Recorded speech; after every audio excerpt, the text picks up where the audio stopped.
како Пазар, кој што сега е само лидер на политичка партија, синоќ инициираше седница на власт да се разговара да се гласа закон за војдост.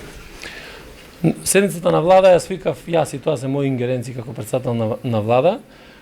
Инаку разговорите кога се водеа помеѓу политичките партии и представници на владата во однос на законското решение, кога проценивме дека имаме согласност, нормално е дека треба да се свика седницата на влада, меѓутоа тоа не е иницијатива на било кој од политичките лидери, туку тоа е заклучок од средбата која што беше за усогласување на законскиот текст, а ингеренциите за свикување на седница на влада остануваат на претседателот и тоа го направи. Премиере, техничкиот министер Чулев пред малку обвини дека на незаконски начин сте ги поништиле решенијата за 89, мислам, решенија за кои што беа направени за прераспределба и дали како премиер ќе инициирате процедура за оставка на техничката министерка Мизрахи, бидејќи вчера министерот за надворешни повика таа да, односно да побарате оставка, да ја разречите од оваа функција поради случувањата со табла.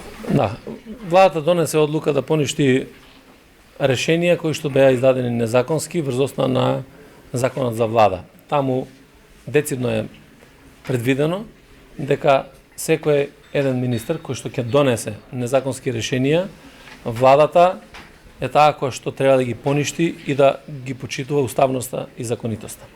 Зашто се однесува? Законот за влада предвидува точно дека министерот за внатрешни работи во овој период може да разреши, односно да промени 15 раководни службеници.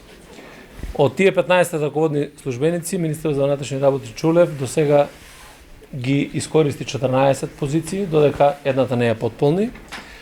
Меѓутоа, со овие решенија кои што се поништени 80-тина, исто така се извршени промени на началнички или раководителски места во Министерството за внатрешни работи.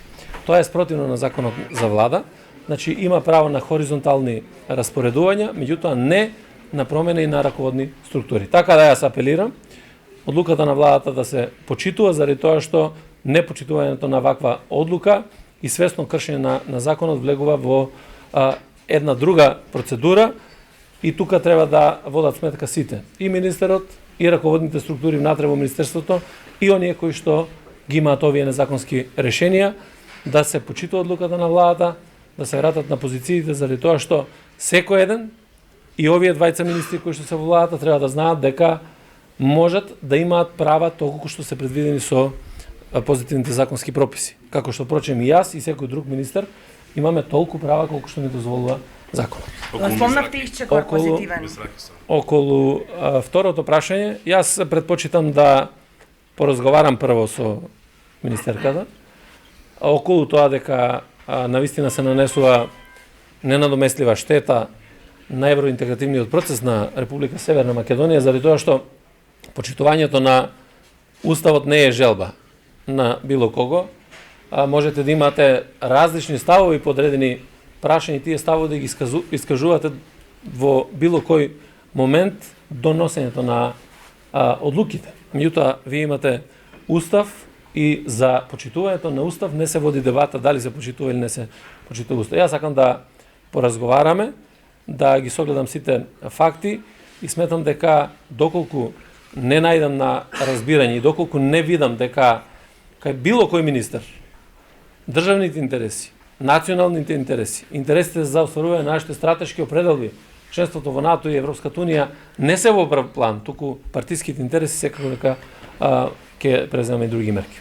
Спомнавте позитивен исчекор за УНЕСКО. Дали има некоја конкретна информација сега во моментот или оваа недела која што помина од мисијата која што гостуваше, правеше мониторинг на Охридско-Струшкото кребеже, нешто што досега еве не го знаеме, а ќе биде спомнато вечерва на седницата, и инспекторатот, какви заклучоци има донесено од инспекцијата? Значи, инспекцијскиот надзор е направен од оценската мисија која што беше тука. Ние ќе го очекуваме извештајот нивен во момент кога треба да се објави. Првично ги погледаа сите проекти, го погледаа напредокот за тоа што имавме, да речеме, пред една година, што имаме денеска. Ние направивме пресврт во овој дел. Ако погледнете дека во изминатите 11 години на претходната влада не дека не беше превземено нешто, туку не беше помислено дека мора да се превземат одредени чекори, се со цел да се заштити статусот на Охрид во УНЕСКО. Говори дека навистина се направени одредени исчекори. Тука работат и Државниот инспекторат за градежништво и урбанизам. Така да сите заедно, ова не е процес кој што започнува денеска, а ќе заврши утре, туку процес кој што ќе трае, меѓутоа е важно да ги реализираме сите обврски кои што сме ги задале и на локалната самоуправа и централната власт, и се со цел да го оствариме она што впрочем и се очекува и од граѓаните, меѓутоа и од УНЕСКО. Случајот со УНЕСКО и нелегалните градби во Град. Имаме нови градби нелегални во строго заштитено подруčje. Повторно се јават како активисти еден човек. Почне на многу други градби и често споминува име. Значи, Општинскиот инспекторат не застанува, се плаши да постане. На полицијата не била надлежност. Има некаква надлежност владата во тој сегмент на ненадлежните? видите, многу е јасен законот. Се она што е во строго заштитено јадро и во крај мрежниот појас, надлежен е Државниот инспекторат за градежништво, односно за урбанизам. Во останатиот дел од општината е надлежен Општинскиот градежен инспекторат. И тие се должни да постапуваат. Се што се превзема е на добробит на граѓаните. Се што не се превзема, се знае дека се прави престап. Затоа и денеска се оствари и работна средба во која што заедно држа средба и општинската администрација и Државниот инспекторат. Сите чекори треба да бидат превземени, нормално да бидеме ефикасни, токму за овие градби кои што еве вие ги истакнувате дека во моментот постојат, се градат, да бидат стопирани и да бидат урнати. И што е договорено на таа средба? Може ли градачелник да ни кажете? Што е завршено? Не да каже премиерот дека имало средба денес. Да, трае уште, тоа ви кажам. А имате ли информација за извештајот на Државниот градежен инспекторат кој што направи обиколка на сите градби во регионот на Охрид и Струга? Значи не направи на сите градби обиколка, има градби кои што се извршени контроли, тоа треба да продолжи понатаму, токму во таа функција оваа средба да ги детектираме сите градби кои што не се легални градби и на основа на тоа да се преземаат следните чекори, односно да се постапува кон нивно урежување. Примере, министерката ви здраки, техничка министерка која вика се.